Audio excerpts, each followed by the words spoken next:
E aí, minha galera, bem-vindos ao nosso canal. Vamos falar um pouquinho aqui do drama do xadrez do momento, que é o Kramnik acusando o Hikaru Nakamura de trapacear. E o Kramnik, nos últimos meses, tem entrado nessa cruzada contra trapaceadores. E ele tem encontrado muitas pessoas que jogam em campeonatos, que têm títulos, que são grandmestres, mestres internacionais, que ele suspeita que estão usando trapaças nos torneios do Chess.com, que são Title Tuesdays, que é um torneio que os jogadores que vencem recebem prêmio em dinheiro. E para participar, você precisa ser uma pessoa com título. E as pessoas que têm um título no Chess.com, eles têm que identificar, eles têm que colocar sua própria identidade, confirmar e provar que eles têm um título de grã-mestre, mestre internacional, mestre nacional. E o Kramnik está dizendo que muitas pessoas nesse torneio estão trapaceando. E nas estimativas dele, ele chegou a dizer que cerca de 80% já trapaceou pelo menos um momento. Enquanto que outros jogadores acreditam que as pessoas estão trapaceando sim, mas uma quantidade menores. Tem um caruano falando que esse número provavelmente é cerca de 20%. Mas, nas últimas semanas, o Kramnik tem postado no chess.com e colocando umas informações, muitas delas crípticas.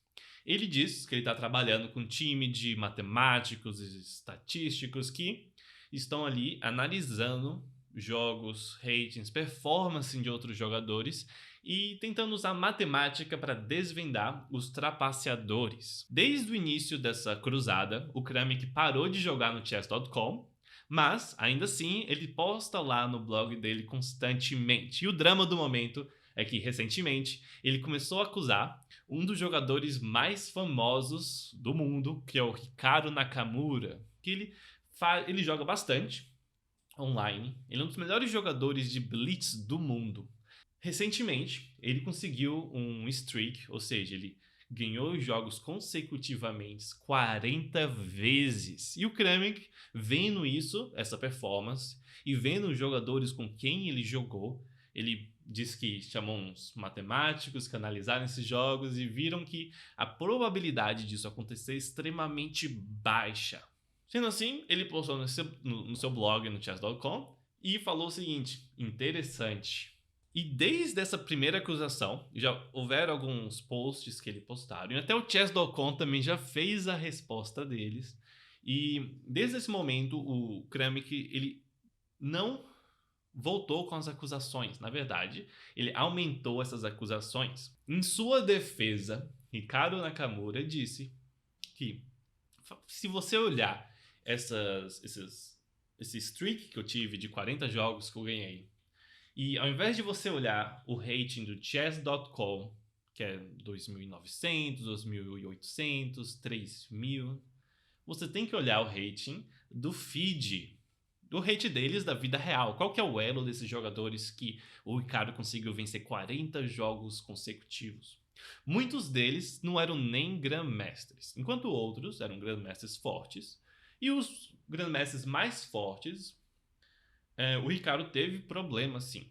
E aí na stream dele, o Hikaru olhou esses jogos, viu essa análise de rating, com quem ele estava jogando, também olhou o histórico que ele tinha contra essas pessoas e também o contexto, porque quando você está jogando Blitz de 3 minutos, não importa quão bom você seja, existe muito de psicológico, existe muito de você conseguir lidar com o fato que você está jogando contra o Hikaru Nakamura, que é um dos melhores jogadores do mundo de Blitz. Então tem também o fator psicológico, que o Hikaru Nakamura usou como sua defesa. Mas além disso, ele também, todos esses jogos, ele estava com a câmera na cara dele e ele explicando o que ele estava pensando. Vendo esse post do Kramnik, ele sentou no Thanksgiving, né, no dia da ação de graças nos Estados Unidos, ele sentou lá e jogou e conseguiu um streak ainda maior do que o anterior, para mostrar para o Kramnik que ele é bom e que ele consegue fazer isso não porque ele trapassa, mas porque ele é um dos melhores do mundo. Logo depois, Chess.com foi lá no estúdio do Hikaru, mostrou o estúdio dele, como funciona, onde é que estão as câmeras, os computadores e tal, e também postaram um reporte online falando que eles analisaram mais de não sei quantas reportes do Hikaru, eles vão lá, analisam os games dele, é algo que eles fazem constantemente, é checar esses jogadores. Não importa quão bom, quão famoso eles sejam, ninguém tá além de suspeita. Agora, é interessante porque nesse relato do Chess.com, eles também, né, são bem crípticos, eles não mostram seus métodos. No entanto, eles cometeram uma gafe, uma blunder. ChatGPT é uma tecnologia que vocês já devem ter ouvido, que consegue gerar textos. E o jeito que ele funciona, ela vai analisar textos que a gente escreveu em blogs, livros, posts de Wikipédia, enciclopédias, pegar toda essa informação de textos, como o ser humano organiza, e aí ela entende esses padrões que a gente usa na escrita e consegue reproduzir. Isso quer dizer que o ChatGPT é uma máquina que consegue gerar texto. Ela não vai calcular nada, não vai gerar simulações, não vai fazer nada disso. Ela só gera texto baseado com o que ela analisou. Agora, no Chess.com, quando eles falaram isso do Hikaru Nakamura, eles falaram que eles rodaram top de linha, rodaram simulações com ChatGPT, que o ChatGPT rolou mais de 20 mil, não sei quantas simulações, e analisou que a probabilidade do Hikaru estar trapaceando é muito baixa. Mas, como eu falei, o ChatGPT não é uma calculadora, é só uma máquina de criar texto, uma máquina de conversar. Então, eles terem colocado essa informação que não faz sentido ali, falando que parte do método deles é rodar simulações com ChatGPT, mostra que talvez eles não tenham muita ideia do que eles estão fazendo. Mostra que eles não sabem o que eles estão falando. E que o fato que eles deixam todo esse método deles de anti-cheating e tal, por trás das cortinas, né? Eles falam que a gente não pode revelar porque isso vai ajudar os trapaceadores a trapacear. Mas, na verdade, talvez seja para esconder a ineficácia dos seus sistemas. É por isso que foi uma gafe eles falarem desse método do ChatGPT, porque tudo que eles falaram antes, que eu posso até ler para vocês aqui o que eles falaram, foi invalidado por causa disso. Primeiro, vamos ler aqui o que o Chess.com falou sobre essa situação. O Chess.com está comprometido a fornecer a melhor plataforma para jogadores casuais e profissionais. Investimos pesadamente na proteção do jogo com algoritmos e supervisão de última geração. O Chess.com leva muito a sério a trapaça no xadrez e monitoramos todos os jogadores, incluindo os melhores jogadores do mundo. Quando existem evidências claras, agimos. Em outubro de 2023, nossa equipe de Fair Play fez 54.398 encerramentos de contas, incluindo 6 jogadores titulados. Então, 6 pessoas com título de Grã-Mestre, Mestre Internacional, Mestre Nacional, foram banidos por trapaça. E aí, fechamos centenas de jogadores titulados, dezenas de grandes mestres e 4 jogadores entre os 100 primeiros. Então, desses que foram banidos do site por Fair Play, 4 desses estavam no top 100 do mundo. Então, para você ver que isso de, pessoal, usar trapaças em jogos acontece até com jogadores de top de linha. Reconhecemos que, devido à natureza extremamente competitiva do xadrez, sempre haverá acusações corretas e incorretas de trapaça contra outros jogadores. Levamos todas as acusações a sério, sempre analisamos de forma objetiva e rigorosa os dados e os fatos, e então tomamos uma decisão. Nas próximas semanas, o Chess.com anunciará mais medidas e políticas para manter o jogo limpo em nossos eventos e jogos. No caso das recentes acusações contra Hikaru Nakamura por Vladimir Kremek, podemos dizer que geramos cerca de 2.000 relatórios individuais sobre os jogos de Hikaru em nosso sistema Fair Play e não encontramos nenhum incidente de trapaça. Quanto às alegações sobre os incríveis sequências de desempenho de Hikaru, incluindo vitórias em 45.5 jogos, em 46, ou seja, 46 jogos ele ganhou tudo e empatou uma. Também analisamos as estatísticas por trás disso. Nossa equipe fez em contas e várias simulações de sequências para um jogador como o Hikaru. que já disputou mais de 50 mil partidas. Descobrimos que não é só possível uma sequência de 45 vitórias consecutivas, como também é provável, dado o número de jogos disputados. Confirmamos esses resultados com estatísticas externas, incluindo com um professor de estatística numa das 10 melhores universidades. E também eles falaram sobre o ChatGPT, mas eles deletaram, eles editaram e tiraram aquilo que eles falaram do ChatGPT, porque foi uma gafe, um blunder, né? Com mais profundo respeito, eles continuam pelo ex-campeão mundial Vladimir Kramnik. Na nossa opinião, as suas acusações carecem de mérito estatístico. E foi também o que muitas pessoas, muitos professores, pessoas que trabalham com estatísticas, matemáticos, foram lá no blog do Kramnik, do chess.com, e postaram que eles discordavam com as informações que eles estavam dando lá. Até porque o Kramnik não deu nenhum número concreto, nunca deu nenhum tipo de estatística, exceto que ele achou esquisito, ele achou interessante que o Hikaru teve essas sequências de vitórias contra jogadores muito fortes. Agora, para completar, eu quero mostrar uma perspectiva aí, porque muita pessoa não sabe, muitas pessoas aqui que assistem o canal, talvez até já escutaram dessa história, mas esqueceram. E agora ela está mais relevante que nunca, que é o seguinte: em 2006, Topalov, que é um dos melhores jogadores do mundo, realmente legendário, estava jogando com o Kramnik e foi acusado, e ele acusou, melhor, Vladimir Kramnik, de estar trapaceando. Então o Topalov teve esse drama que tomou o mundo do xadrez, acusou Kramnik de estar trapaceando durante uma competição ao vivo.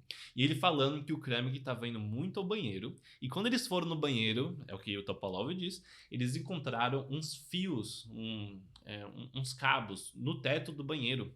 E aí, ele falou que era uma conspiração que estava vendo com o KGB, que na época o KGB ele era muito envolvido no xadrez, porque para eles mostrava um pouco da superioridade deles. Era uma forma de influenciar o mundo, uma forma do xadrez. A gente vê bastante isso no tempo de Bobby Fischer, e foi isso que o Topalov falou que estava acontecendo. Agora, o Kramnik, como resposta, ele saiu, ele não jogou mais, ele falou: não vou mais jogar mais. Se você vai tomar decisões que vão dificultar a trapaça, eu vou me ofender com isso, então eu vou sair daqui. Foi isso que ele fez. Eu posso ler um pouquinho aqui um artigo? Então vamos nessa. Eu estou traduzindo aqui esse artigo do ChessBase, e que fala o seguinte: eles estavam jogando na Rússia, né? E ele falou o seguinte: Topalov fala que havia indicações claras de trapaça na maneira como Kramnik foi ao banheiro, saiu e jogou instantaneamente. Ele diz que cabos foram encontrados no teto do banheiro, mas a equipe de Topalov manteve silêncio por vários motivos. Topalov especifica que houve ameaças, que o aeroporto estava fechado e a sua equipe estava preocupada em como poderiam sair da Rússia. Topalov acredita que a equipe de Kramnik não sabia o que estava acontecendo, é o que ele fala. Então, não é que a equipe do Kramnik estava lá orquestrando tudo isso. Ele estava recebendo ajuda, não deles, mas de russos que não faziam parte do mundo do xadrez. Então, ele está falando que não está culpando o Kramnik que isso tenha acontecido, ele está culpando pessoas que são de fora do mundo do xadrez, que estavam querendo ter uma influência nesse mundo. Ele fala aqui de jogadores de xadrez não profissionais ou da KGB, KGB é a organização de inteligência, né? A organização secreta da Rússia. E ele termina com o seguinte: o método de trapaça de Topalov foi melhorado durante a última parte da partida e, de fato, desempenhou um papel decisivo nos jogos de desempate. Lá, eles tinham um sistema infalível, e no quarto jogo, Kramnik fez um movimento que só ocorreria a um computador. Topalov adivinha que seu oponente estava usando um dispositivo eletrônico escondido em seu corpo. Com a tecnologia que os russos possuem, Kramnik será invencível em uma partida. Então você vê esse contexto, que talvez, de acordo com Topalov, o Kramnik foi forçado a trapacear, e ele tenha visto que é possível, que acontece e que as pessoas fazem. E isso somado com o fato que eles estavam aliados com a KGB, que é a organização secreta que faz coisas horríveis com as pessoas e não são do mundo do xadrez, mas querem ter uma influência no mundo do xadrez também. Então pode criar também um senso de paranoia, que é o que aconteceu com Bob Fischer, que é um cara que depois ficou mais velho, ficou com muita paranoia. Porque paranoia também pode ser classificada como essa sensação de que tem um complô maior contra você, mas e se esse comploto for real realmente? E realmente tinham espiões da KGB seguindo Bob Fischer. E para compensar isso, muitos agentes da CIA seguiam Bob Fischer. E aí, como é que a pessoa não fica paranoia? Nesse ponto não é nem paranoia, só que existe um complô contra você. Então, na mente do Kramnik, que tá ali jogando online todo dia, não consegue ver a cara das pessoas, se ele sabe que até pessoalmente as pessoas conseguem trapacear, imagine online.